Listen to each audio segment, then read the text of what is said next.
I told myself I wasn't going to cry at someone else's wedding. I managed to keep that promise for exactly 47 minutes, until the bride threw her bouquet and every woman in the room lurched forward with outstretched hands and hungry smiles, and I pressed myself against the wall near the kitchen entrance, a tray of champagne flutes balanced on my palm, invisible in the way only a catering waitress can be invisible. No one lunges for flowers when you're wearing a black apron. The Grand Meridian Hotel had a way of making you feel the distance between what you were and what the world could be. 12-foot ceilings with gilded cornices, chandeliers that dripped crystal light onto marble floors. The kind of place where the flower arrangements alone cost more than my monthly rent. And I would know, because I'd overheard the event coordinator complaining about it near the supply closet an hour before service began. I'd nodded sympathetically, as though I understood the tragedy of expensive peonies, and then gone back to polishing glasses until my reflection stared back at me from the curve of every flute. 26 years old, and this was my Friday night. It wasn't always like this. There were years when I imagined a different version of myself standing on the other side of the table, not serving, but seated, laughing with people whose names opened doors. I used to sketch fashion illustrations in the margins of my college notebooks, stay up past midnight researching fabric sourcing, dream in color swatches. Then Marcus happened, and the dream quietly folded itself up and slid under the bed, the way soft things do when there's no room left for them. I shifted the tray to my other hand and navigated through the crowd with the practiced efficiency of someone who had learned to take up as little space as possible. The reception was at full volume now. The band had pivoted to something with a brass section, couples pulling each other onto the dance floor, the room swelling with perfume and laughter, and the particular heat of 200 people deciding, collectively, to be happy for the night. Madison. My coworker Dana appeared at my elbow, her dark curls escaping her ponytail. Table 9 is asking for another bottle of the Blanc de Blancs, and Chef wants the canapé trays cleared from the East Corridor. I'll do the corridor, I said, because the East Corridor was quieter, and I needed a moment where no one would notice if my expression slipped. She gave me a look that said she noticed anyway, but she didn't push. Dana was good like that. The East Corridor connected the main ballroom to a private lounge reserved for the wedding party's VIP guests, a separate universe behind a set of frosted glass doors that I passed a dozen times a night without ever seeing inside. My job was to collect the trays left on the console tables outside, stack them on my cart, and disappear. Simple. Clean. Invisible. I was reaching for the last tray when the frosted glass doors swung open. The first thing I registered was cold air. The lounge was climate-controlled to a degree the ballroom wasn't, and it rolled out in a quiet wave. The second was a scent. Cedar and something darker underneath, like expensive leather or aged wood. The third was silence. Not the silence of an empty room, but the specific, weighted silence that gathers around a person who is very accustomed to being listened to. I didn't look up immediately.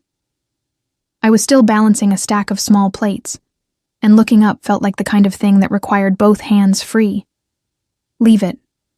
2 words, spoken at a register so low and measured that for a moment I wasn't certain they were directed at me. I looked up. He was standing in the doorway, not leaning, not filling the space with any kind of performance, just standing the way a structure stands, precisely without apparent effort, with the implicit suggestion that the space had rearranged itself around him rather than the other way around. He couldn't have been more than 30, which surprised me in a way I couldn't fully articulate, because everything else about him belonged to a different scale of authority. Sharp jaw, dark swept-back hair that a barber had clearly spent real time on, a black suit with a white shirt open at the collar and crawling up from beneath that collar, the edge of tattoos, intricate, dark work that climbed his neck like the shadow of something older than the room.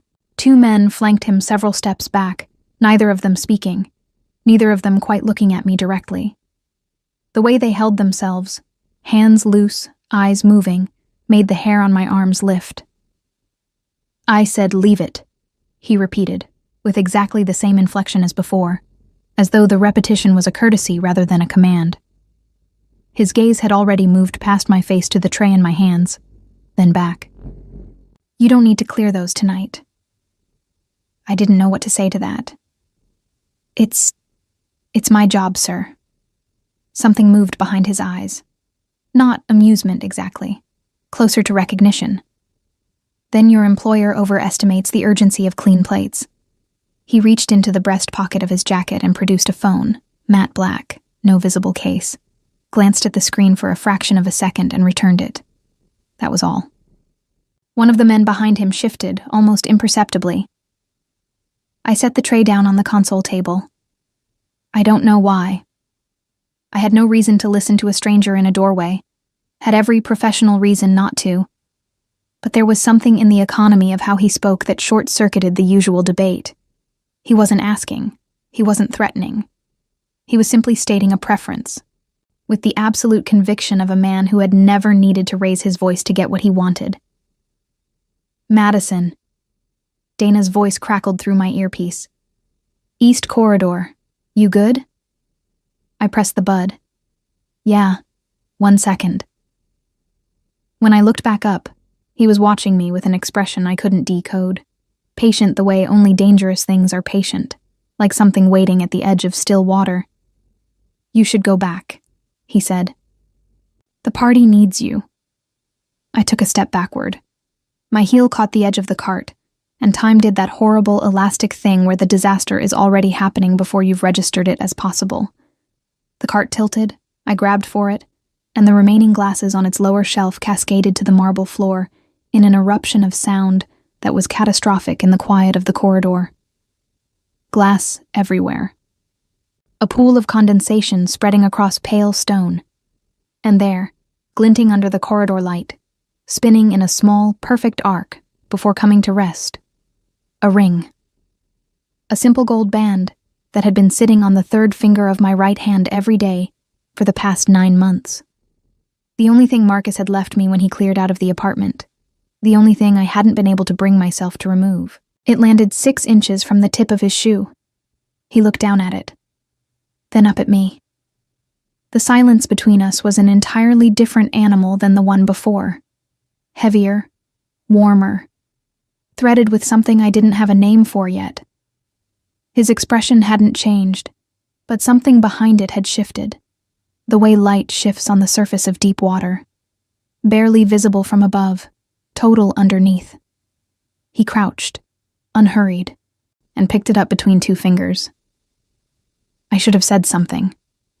I should have crossed the distance and taken it from his hand with a murmured apology and an efficient smile, the way a professional does. Instead, I stood there, heart beating too fast, glass scattered around my shoes, watching a man whose name I didn't know turn my wedding ring slowly under the corridor light, as though reading something written inside the band. When he finally looked at me again, his voice was quieter than it had been. Not softer, quieter. There's a difference. Yours? 1 word. And somehow, the most complicated question I'd been asked in months. I didn't sleep that night. Not because of the broken glasses.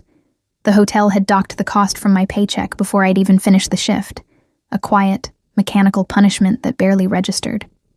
Not because Dana had squeezed my shoulder in the parking lot afterward and asked if I was okay with the particular gentleness that meant she already knew the answer.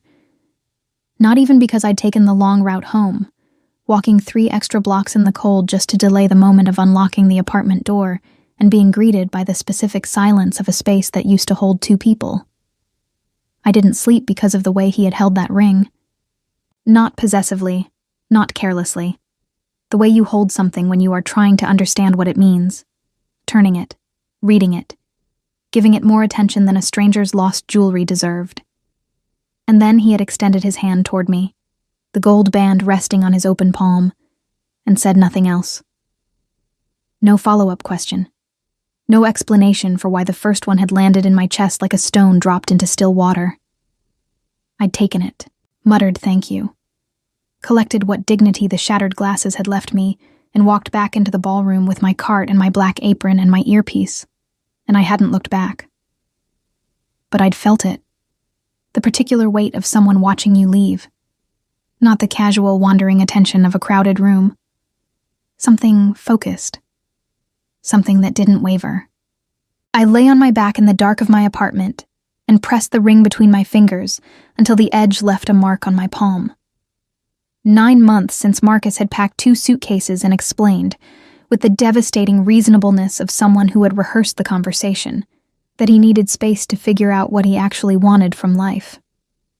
He'd left the ring on the kitchen counter. I'd found it next to a coffee cup he hadn't washed, and for weeks afterward, every time I reached for something in the kitchen, some part of me expected to find him still standing there, leaning against the counter, filling the room the way he used to. He hadn't come back. He'd found what he wanted from life approximately 6 weeks later, with a woman he'd met at a conference. I'd found out through a mutual friend who delivered the information with the apologetic precision of someone detonating a controlled explosion. I'd put the ring on my right hand the next morning. Not to pretend. Not to hold on. Just because removing it entirely felt like admitting something I wasn't ready to say out loud yet. I finally slept around 3. I dreamed of marble floors and the scent of cedar. The catering company had 3 events the following weekend: a corporate luncheon on Saturday, a charity gala on Sunday. I worked both. The luncheon was unremarkable. A hotel conference room, a keynote speaker who droned through lunch about quarterly projections, portioned chicken and cream sauce. I moved through it efficiently, professionally, as a woman who had learned to be exactly what each room required her to be: present, unobtrusive, pleasant. The gala was different. It was held at Ashford House, a private event space in the north end of the city that operated on reservations and referrals only. The kind of venue that didn't maintain a public website because the people who needed to find it already knew where it was. The event was a fundraiser for a children's hospital foundation, which meant the guest list was a precise cross-section of the city's money and its conscience. And it meant the catering brief was immaculate. 12-course tasting menu, paired wines, service choreographed down to the angle at which bread plates were presented. I'd worked Ashford House twice before. Both times I'd spent the evening acutely aware of the gap between what I was carrying and what I would never touch. Not just the food, or the wine, but the ease. The way these people inhabited their wealth without apparent effort, as though comfort was a language they'd been born speaking, and I was still sounding out the syllables. We arrived at 4 for setup. By 7, the room was full. I was stationed near the far end of the dining room, responsible for the outer tables and the corridor between the dining room and the private bar. It was a long stretch to cover, but I preferred the movement to standing still. Standing still left too much room for thinking. At 8:30, I turned the corner into the corridor with a tray of dessert plates and nearly walked directly into a wall of black fabric. I pulled up short. The tray rocked. I steadied it with both hands, heart lurching. And then I looked up, because apparently that was something I needed to do 1 fraction of a second before any sense of self-preservation kicked in. He was here. Different venue, different night. Same cedar and shadow scent that reached me before I'd fully processed his face. He was dressed almost identically. Black suit, white shirt open at the collar, the tattoos rising from beneath the fabric like a story told in ink. 2 men behind him again. Different ones this time, but occupying space with the same trained stillness as the pair from the Meridian. He was speaking to someone beside him, low and brief, and his eyes were on that person. But the moment I appeared in the corridor, his attention shifted. Not obviously. He didn't turn his head, but the quality of his focus changed the way a room changes when someone opens a window. "Steady," he said, and for a disoriented second I thought he was speaking to me, but it was directed at the man beside him, who'd stepped slightly forward, and the word had a meaning in that direction I couldn't parse. I straightened, got my tray level. "Excuse me," I said, professional and even, the way I'd trained myself to be. "I need to get through." He stepped to the side without any drama whatsoever, creating space in the corridor, and I moved through it with my eyes on the tray and my peripheral vision burning. I made it 4 steps before he spoke. "No broken glass tonight." I stopped walking. I should not have stopped walking. Every competent, professional instinct I possessed told me to keep moving, deliver the plates, do my job. Instead, I stood in the corridor of Ashford House with a tray of petit fours and felt heat climb the back of my neck.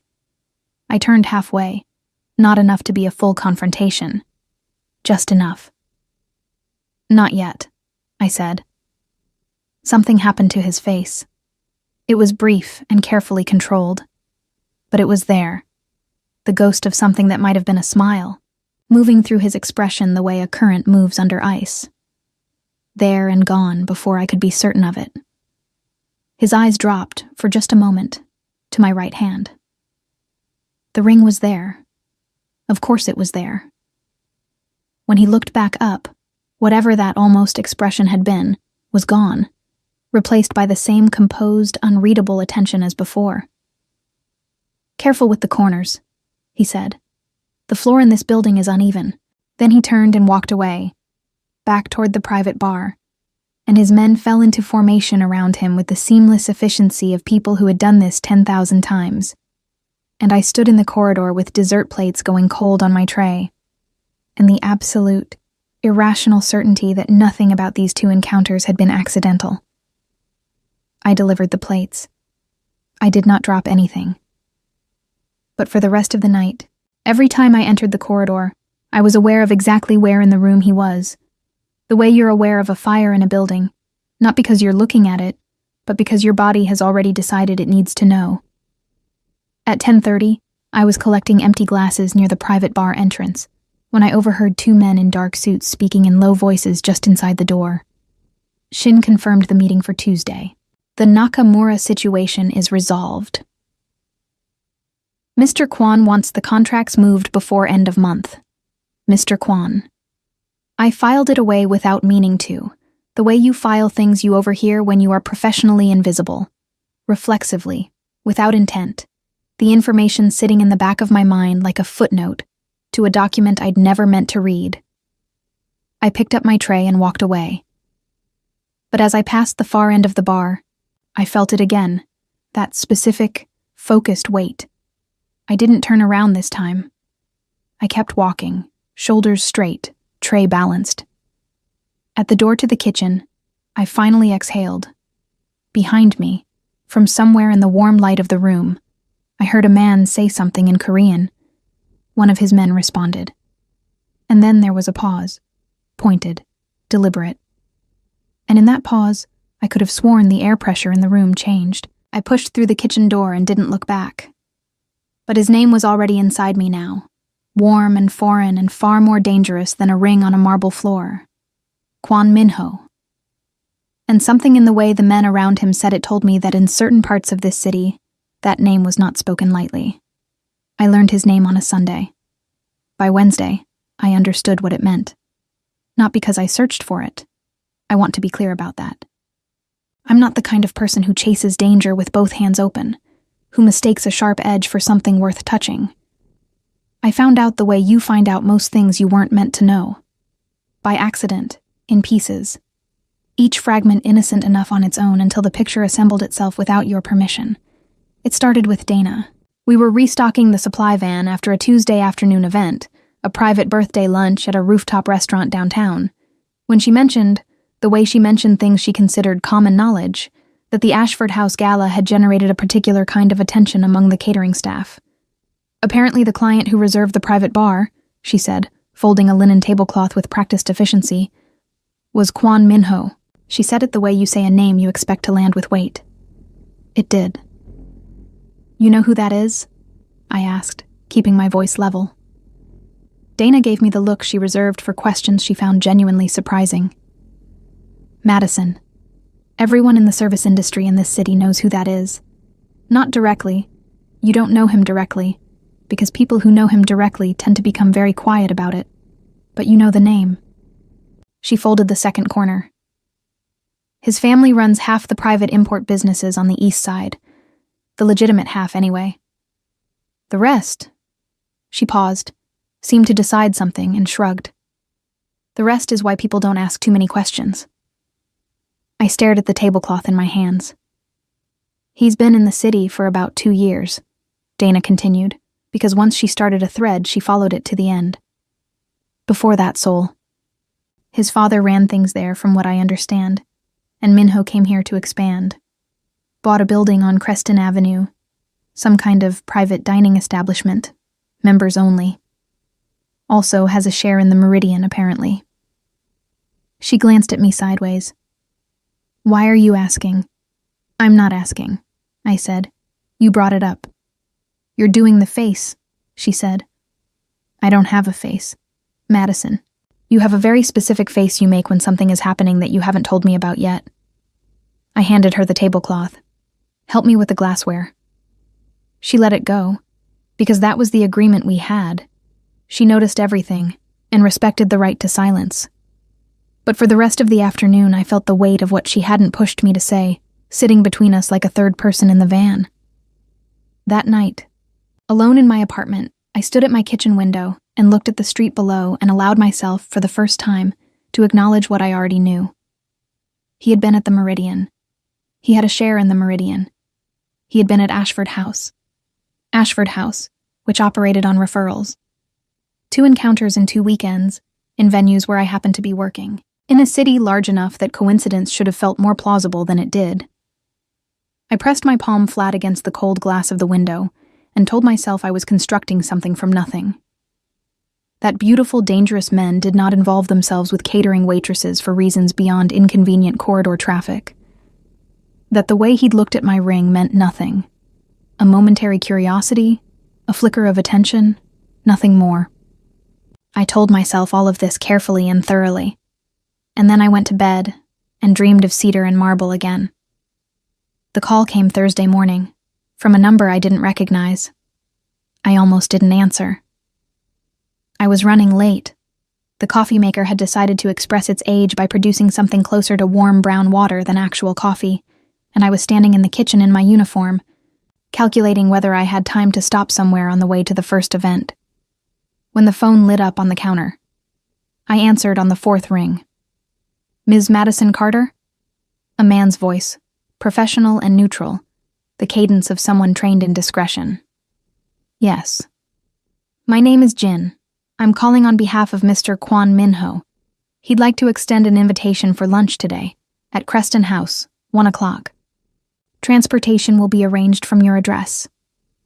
The coffee maker dripped sadly into an empty pot. How do you have my address? I said. A beat. Mr. Kwon was thorough in his preparations. That should have frightened me more than it did. Perhaps it did frighten me, and I was simply too tired to let it reach the surface. Or perhaps, somewhere beneath the exhaustion and the practicality and the 9 months of learning to need nothing from anyone, a door I'd assumed was permanently closed had developed a crack, and the cold air coming through it felt less like danger than like weather. Something real, something that had temperature and direction. I have work, I said. Your shift begins at 3, Jin said. You'd be back in time. I set down my coffee cup very carefully on the counter. 1 o'clock, I repeated. The car will be outside at 12:45. I hung up, stood in my kitchen for a long moment, and then went to find a better shirt. Creston House was not what I expected, which meant I'd expected wrong. I'd imagined something performatively opulent, the kind of place that announced its own exclusivity, the way insecure people announce their credentials. Instead, it was a narrow limestone building on a quiet block, unmarked except for a small brass plaque beside the door. No sign, no menu in the window. A single camera above the entrance, almost invisible against the stone. The car that had collected me was black, long, and immaculate, driven by a man who introduced himself only as Ray and spoke exactly once during the 12-minute drive, to tell me that Mr. Kwon was already inside. Jin met me at the door. Late 30s, slight build, the kind of face designed to be forgettable in the most deliberately curated way. He led me through a low-lit entrance hall, dark wood paneling, a single arrangement of white flowers on a console table, the faint sound of something instrumental coming from deeper inside, and through a door into a private dining room at the back of the building. It held 1 table, set for 2. Minho was standing at the far end of the room near a curtained window, a phone against his ear, and he was speaking in Korean, clipped, quiet, with the measured tempo of someone issuing instructions rather than having a conversation.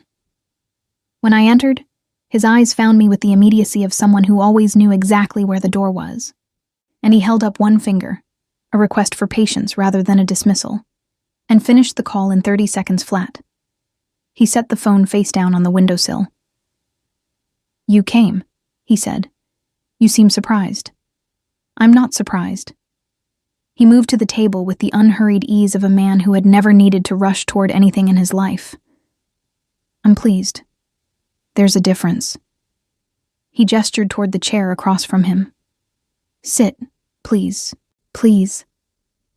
As though the word were a formality he'd learned to include without particularly requiring it. I sat. He sat. The room felt smaller with both of us inside it. For a moment he simply looked at me across the table, not the way men sometimes look at women, cataloging and assessing, but the way someone looks at a problem they find genuinely interesting, something to be understood rather than solved. "You know who I am," he said. It wasn't a question. "I know your name. And what it means in this city." I held his gaze. Some version of it. Something shifted in his jaw, not quite tension, more like the recognition of an honest answer. He reached for the water glass and his shirt cuff pulled back slightly, revealing the lower edge of a tattoo that ran along his inner forearm. Geometric and dark. Precise. I looked away. "I want to know about the ring," he said. The directness of it landed like a flat stone on water. No warning, no ripple before impact. "That's why you invited me to lunch," I said. "To ask about my ring."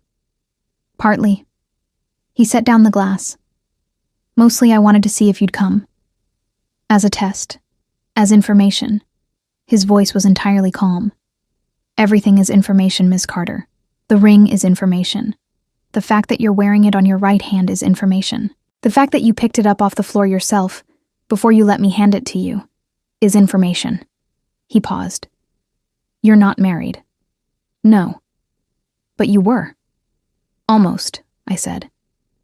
And because sitting across from someone who spoke like all his words were load-bearing, somehow made evasion feel more exhausting than honesty. We were engaged. He left.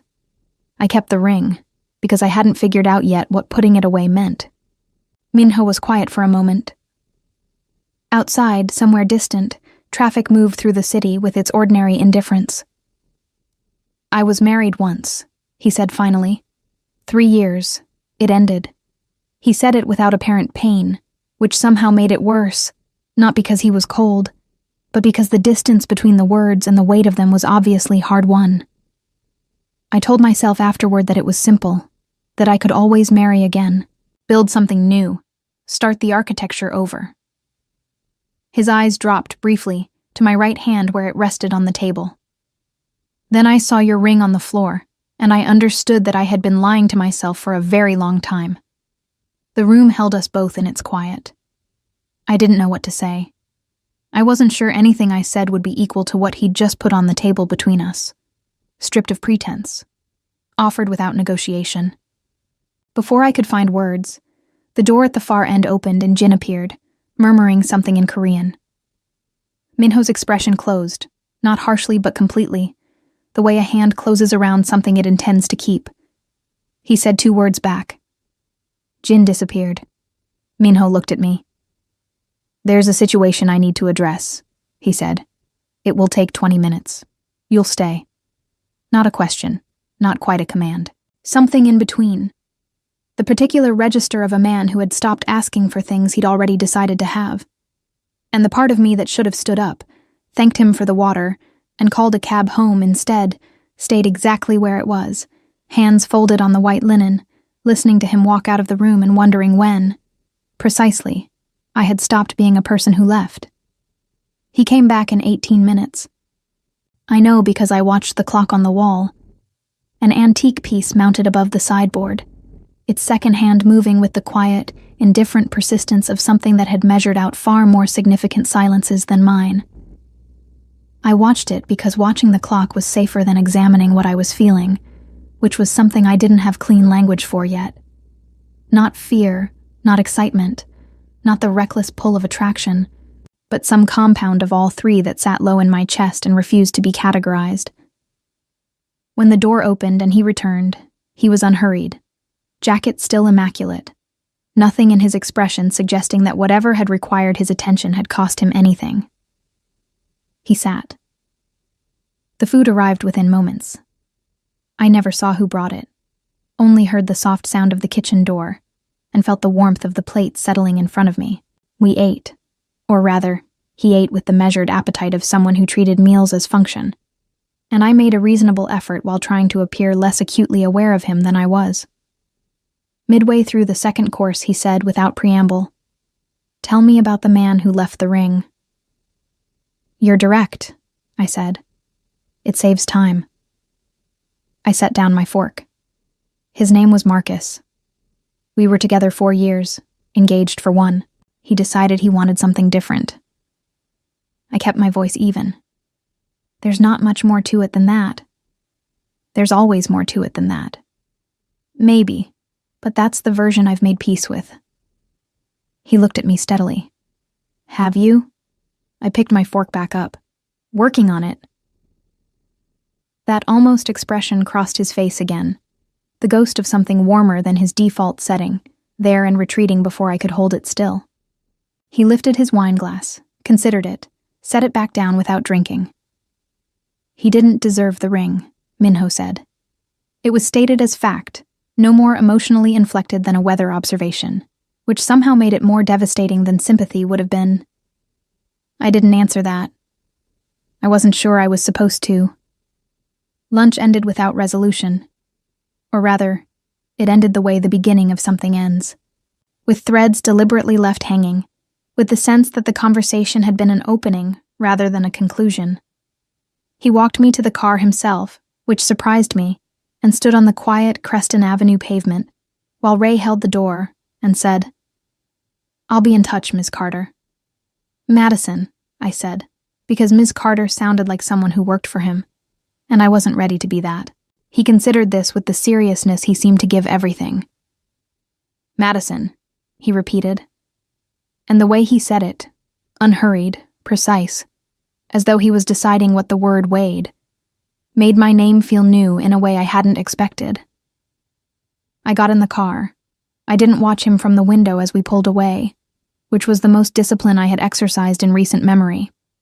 That evening, I worked a corporate dinner in the financial district and moved through the room on autopilot, my hands performing their practiced efficiency, while my mind stayed back in a limestone building on a quiet block, turning over the things he'd said with the careful attention you give to objects that might be fragile. I could always marry again. That's what he'd said. And then, I had been lying to myself for a very long time. He was in touch 3 days later. Not a phone call this time. A message, from the same unknown number, brief enough that I read it twice to confirm I hadn't missed anything. Sunday. There's a garden behind the Creston building. 10 o'clock. M. I stood in my apartment hallway in my coat, keys in hand, about to leave for a morning shift, and read it a third time. No question mark.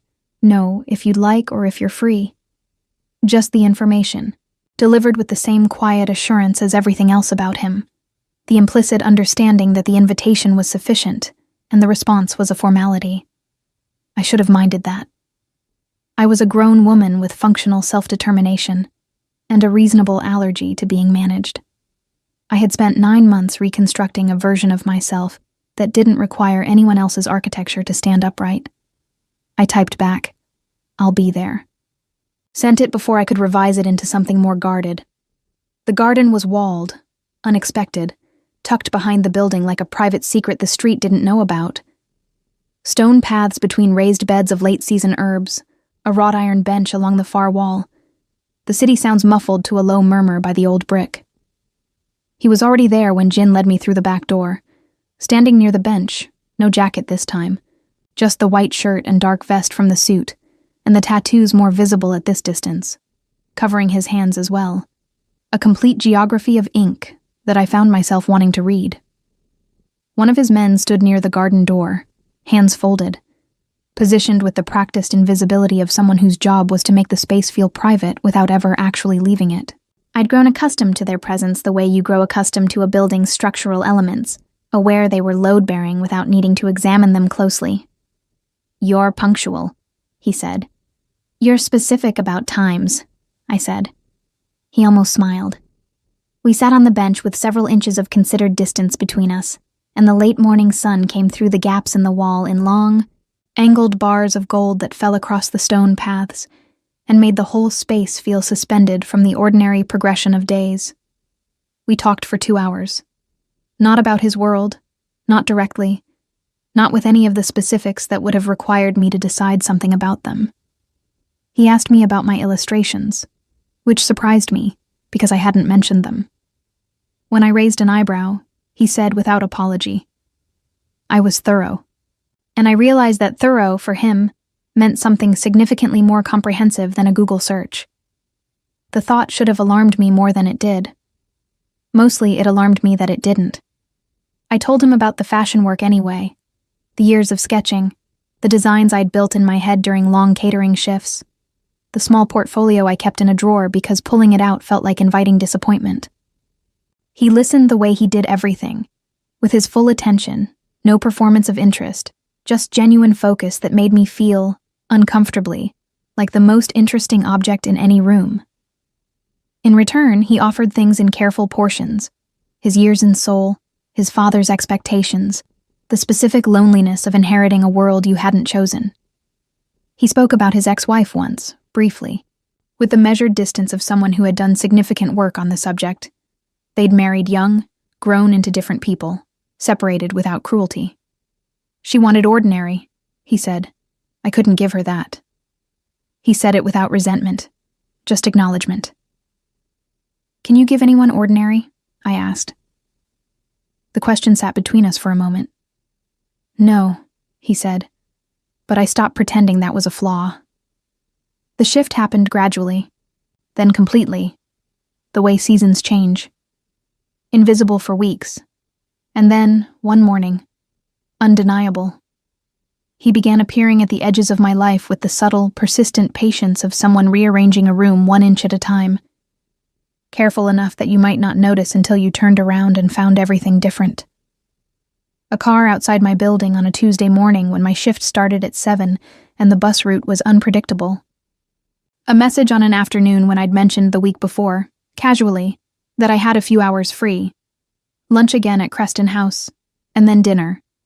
And then an evening in the garden with takeout containers from a restaurant in Koreatown that tasted like something assembled with genuine care.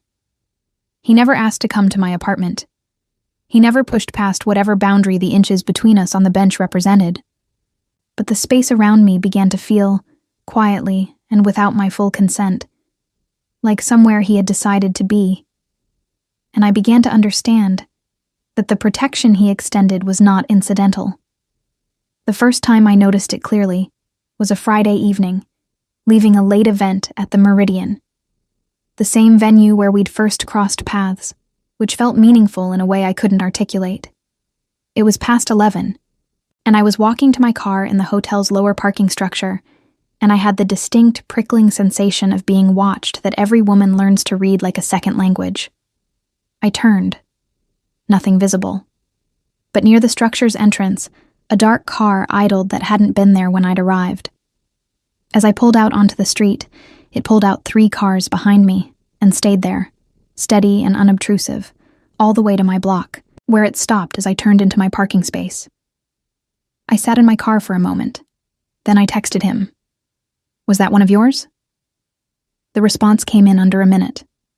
Yes, just that. No explanation, no apology, no request for permission. I stared at the screen. Part of me constructed the argument I should have made. About privacy, about consent, about the difference between protection and control. The argument was sound, and I believed all of it. I typed, "You could have told me." His response took longer this time. "If I told you, you would have argued with me about it, because you didn't ask." I know. A pause. Then, "Are you inside?" I looked up at my building, at the lit windows, at the perfectly ordinary street that looked, from this angle, exactly the same as it always had, except that somewhere in it, a man was waiting to know I was safe.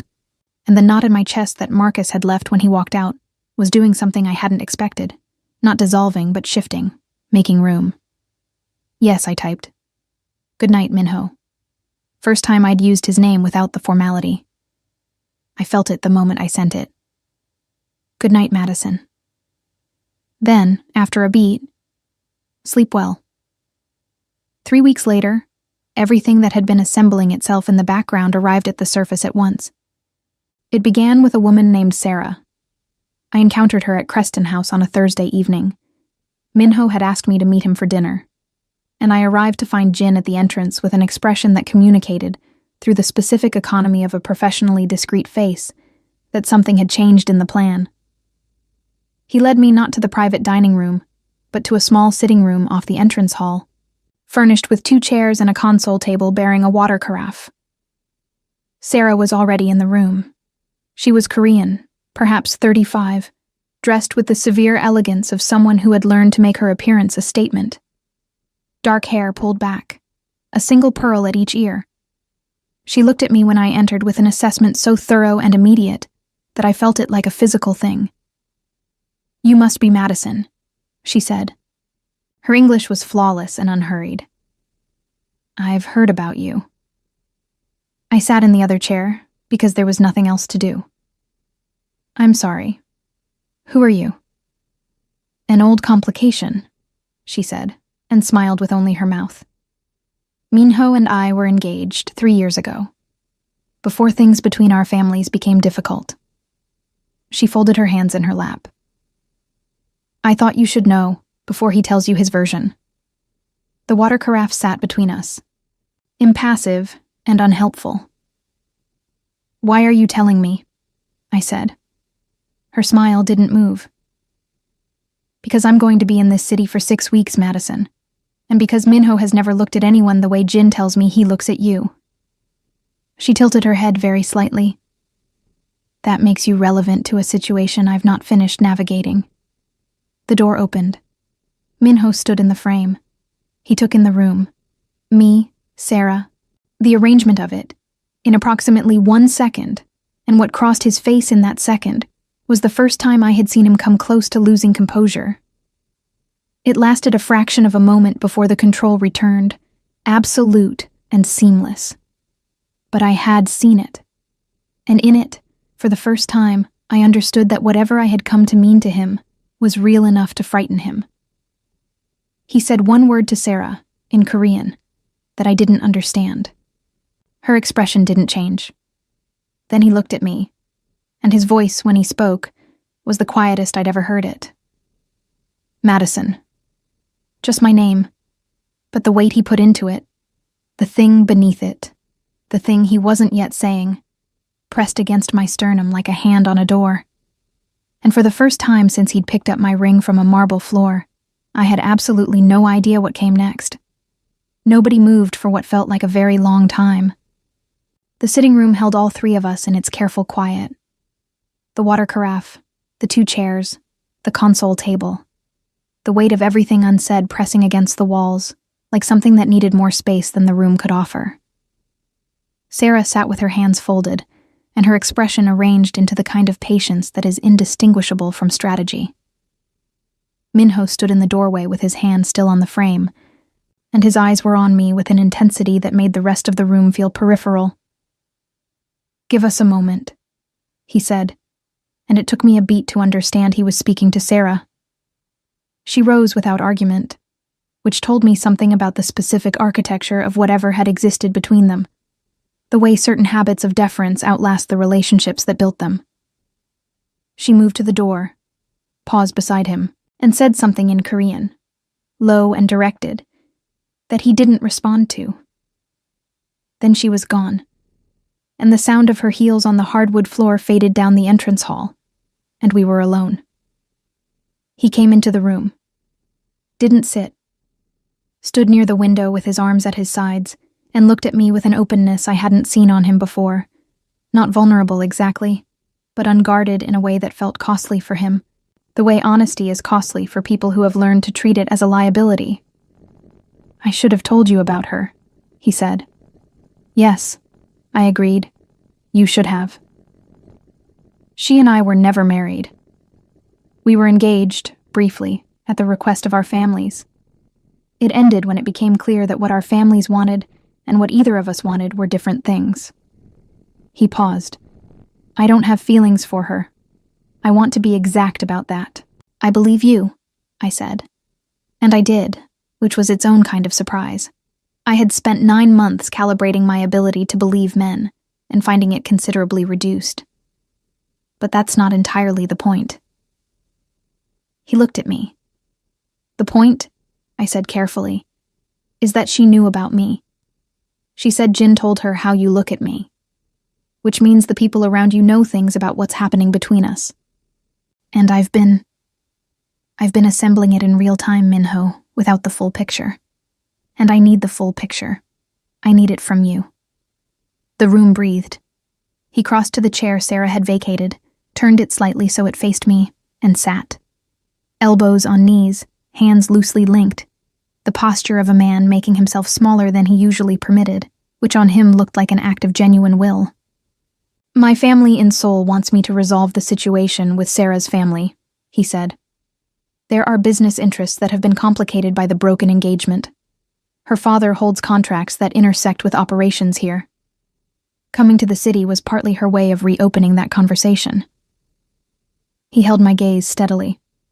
I had no knowledge she was coming until 2 days ago. I didn't tell you because I was determining how to end it before it became something you needed to carry. I don't need you to carry things for me, I said. I know that. Something in his voice shifted. That's not why I do it. The distinction landed softly, the way important things sometimes do, without announcement, without the drama you'd expect from something that changes the shape of what you understand. Why then? I asked. He was quiet for long enough that I thought he might not answer. Then, because you've been carrying things alone for long enough, and I find that I can't watch that without... He stopped, started again. Without wanting to change it. I looked at my hands, at the ring on my right hand, the gold band I'd been wearing for 9 months like a scar I hadn't finished deciding what to do with. I slid it off. It wasn't dramatic. It wasn't a statement delivered for effect. It was simply what my hands did, without consulting the part of me that still had objections organized and ready. I set it on the console table between us, and it made a small, clean sound against the wood. Minho looked at it, then at me. His expression was the most unguarded I had ever seen it. Not soft, because soft wasn't a register he operated in naturally, but open. Exposed in the way that only people who almost never allow it can be exposed. That's not something you should do for me, he said quietly. It's not for you, I said. It's for me. I should have done it months ago. I paused. But you should know. I'm not simple, Minho. I'm not easy. I have the remnants of a disaster in my immediate past. And I'm a woman who carries trays for a living while dreaming about something she hasn't found the courage to build yet. And your world is something I don't fully understand. And some of what I do understand frightens me. I know, he said. And you still... Yes, he said, simply, without qualification. He dealt with Sarah the following week. I wasn't present for it, and he didn't give me a detailed account, which I had decided to accept as the terms of existing alongside someone whose world operated on a different level of disclosure than ordinary life. What he did tell me was this. He had flown to meet her father's representatives in New York, had restructured the contested contracts through a third party that satisfied the financial obligations without requiring anything personal, and had made it clear, in whatever manner men like Minho made things clear, that the conversation about the engagement was permanently concluded. Sarah left the city on a Thursday. Jin told me, not Minho, and I suspected that was intentional. His way of letting me receive the information without having to watch him deliver it, which was, I had come to understand, a form of consideration particular to him. The morning after Sarah's departure, I was at my kitchen table with my sketchbook open for the first time in almost a year. I don't know what prompted it. Perhaps it was the ring no longer on my finger, the slight unfamiliar lightness of that hand. Perhaps it was something he'd said in the garden weeks before, about the portfolio in my drawer. Perhaps it was simply that some things wait until the weight on top of them is lifted. I drew for 3 hours without stopping. What followed was not simple. I want to be honest about that, because the version of this story that makes it simple would be a lie, and I've had enough of comfortable lies to last considerably longer than 9 months. Minho's world was real, and its reality had edges I sometimes felt without being able to see them clearly. Late phone calls, the permanent presence of men in dark suits at a considered distance.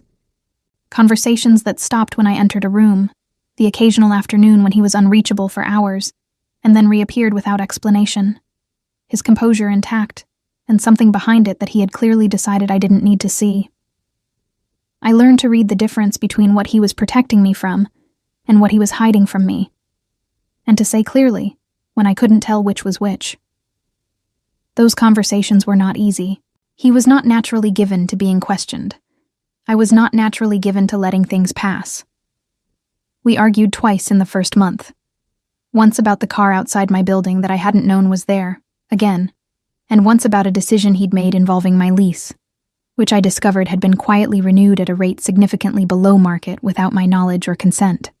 That second conversation was extended and specific, and by the end of it, his jaw was set, and I was standing in his kitchen at Creston House with my arms crossed and my voice level, and he was looking at me with the expression of a man who was experiencing something new and finding it unexpectedly bearable. "You're not going to simply accept things," he said. It wasn't an accusation. "I told you I wasn't easy," I said. "You did." A pause. "I find I don't want easy." We were better after that, more honest, the way things that have been tested honestly become stronger at the break. He stopped managing my circumstances without telling me. I stopped pretending I hadn't noticed when he did. It was an ongoing negotiation, imperfect and real, and nothing like the simple architecture of the life I'd had with Marcus, which had been easy right up until the moment it collapsed. 6 months after a gold ring spun across a marble floor and landed at the foot of a man I hadn't yet learned to be afraid of, I stood in a studio space on the 4th floor of a building near the Arts District and looked at my name, stenciled on the door in clean, black letters. Madison Carter Design Studio. The space was small. One large room with north-facing windows, and the kind of good bones that make a room feel workable regardless of what's in it. 3 months before, I'd shown Minho the portfolio from the drawer. He'd looked at every page with the thorough attention he gave everything, and when he'd finished, he'd set it down on the table between us and said, "What do you need to start?" I'd told him, "Materials, equipment, a space, time. The space I can help with," he'd said. "The rest is yours." He hadn't funded it, which he'd offered to do and I'd declined. That particular boundary mattered to me, mattered to the version of myself I was trying to build, and he had understood that with a speed that suggested he'd been expecting it. What he had done was connected me with the building's owner, a man who owed Minho a favor of indeterminate vintage, and negotiated a lease that was fair and clean and entirely mine to sign. Dana came to the opening, the first person through the door, with flowers from the market down the street and the look of someone who had seen this coming longer than I had. She walked through the space touching things lightly, the cutting table, the bolts of fabric stacked along one wall, the sketches pinned above the drafting board. And then she turned and said, "There you are. The way you say it when someone has finally found their way back from somewhere they'd been lost." Minho arrived last. He came alone, which was unusual enough that it registered. No Jinn, no men at careful distances, just him in a dark coat with his hands in his pockets, standing in the doorway of the studio, the way he'd stood in the doorway of the private lounge at the Meridian the first night I'd seen him, precisely, without effort, filling the space without demanding it. He looked at the room, at the drawings on the wall, the fabric, the name on the door. He looked at me. "You built it," he said. "We both know I built it," I said. "You held a door open." That's all I wanted to do. I crossed the room to where he was standing, and when I reached him, he brought one hand out of his pocket and held it open between us. Not reaching, not demanding, just offering. The way he had offered things from the beginning, with the patience of someone who had learned that the things worth having were worth waiting for. I put my hand in his. He closed his fingers around it, carefully. The way you close your hand around something you have no intention of losing. And I felt the warmth of it move all the way up my arm, settle in my chest, fill the space where a gold ring used to be. Outside, the city moved through its ordinary afternoon. Inside the studio, the north-facing light came through the windows in long, even bars, falling across the drafting board and the stacked fabric and the sketches on the wall. All the evidence of a life being rebuilt from the inside out, piece by deliberate piece. I had come into his world afraid of what it would cost me. What I hadn't known. Couldn't have known. Standing in a corridor with a tray of broken glasses and a ring spinning on marble. Was that the most dangerous thing Kwon Minho would ever take from me? Was the habit of believing I had to carry everything alone. And I found, holding his hand in the afternoon light of something I had finally built for myself, that I didn't miss that habit at all.